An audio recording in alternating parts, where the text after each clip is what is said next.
So guys, good evening, good morning kung saan kayo ngayon. Gagawa tayo ng content, yung content na kung paano pumila sa PGH kung magpa-MRI kayo. Kasi marami kasing comment kung paano ang proseso. So, may vlog na ako doon, yung tinuturo ko sa inyo kung paano paano pumila doon. Tingnan nyo nga yung nakaraang video ko. Kung ngayon, share ko sa inyo kung paano, kung anong mga requirements kung malibre kayo sa PGH, kung magpa-MRI kayo. Kahit anong sakit, kung magpa-MRI, kahit anong sakit yan, ilad talaga yan sa MRI.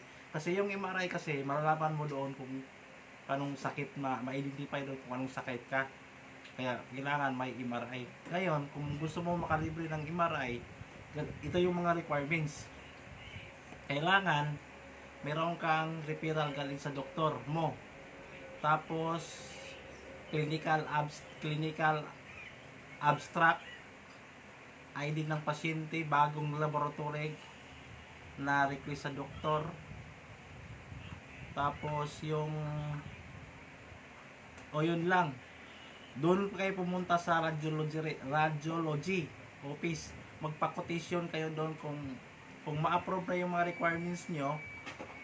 May budget na yung gobyerno. Ayan, kung may budget na, doon kayo pipila naman sa interview para magkakuha kayo ng schedule. Kung anong mga requirements mo doon sa radiology, ganun rin sa kung magpa-schedule na kayo. Kasi pagdating sa schedule, kailangan i-interviewin kayo sa doktor. Kung anong trabaho ng kangasawa ng pasyente, kung anong trabaho ng mga anak niya, ganun yung mga tanong doon. Siyempre, sabihin mo doon mga construction worker lang mga trabaho para ma-approve kayo.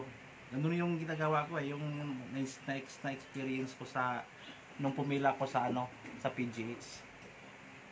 Kaya guys, sana ganun din sa inyo, ma-approve kayo.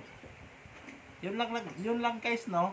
Kaya kung bago ka pa sa ating YouTube channel, paki-subscribe, like, and comment. Kung may tanong ka, mag-comment ka doon para sasagutin namin kung